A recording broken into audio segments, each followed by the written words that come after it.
First রাউন্ডে 18 damage দিয়ে মরে গেলাম বলে এনিমিরা আমাকে লল দেখালো। আতা মাঝি সাটাকলি, মনে হচ্ছে এদেরকে এবার আমার আসল পাওয়ার দেখাতেই হবে। দাঁড়াও গাইস, একবার রিভাইভ হয়ে নেই, তারপর দেখাচ্ছি। কিচ্ছু হবে না আমাদের দ্বারা, হেরে গেলে সবাই কমেন্টে নুব লিখবে, কিন্তু তাই বলে কি আমি হার মেনে নেব?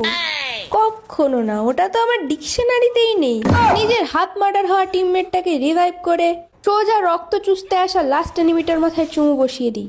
দেখেছো তো কত প্রো প্লেয়ার আমি। এইভাবেই এনিমিদের চুমু খাইয়ে খাইয়ে আমাদের 3 রাউন্ড বেরিয়ে যায়। আর এখন এনিমিগুলো আর ভয়ের চোটে রাশ দিতে আসছে না। চালের উপর থেকে টুকি দিয়ে দিয়ে মেয়েবাজি করা এনিমিটাকে হোমিওপ্যাথির গুলি খাইয়ে মেরে ফেলি।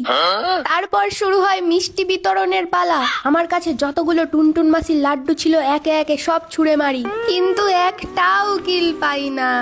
শয়তান টিমমেট যত সব।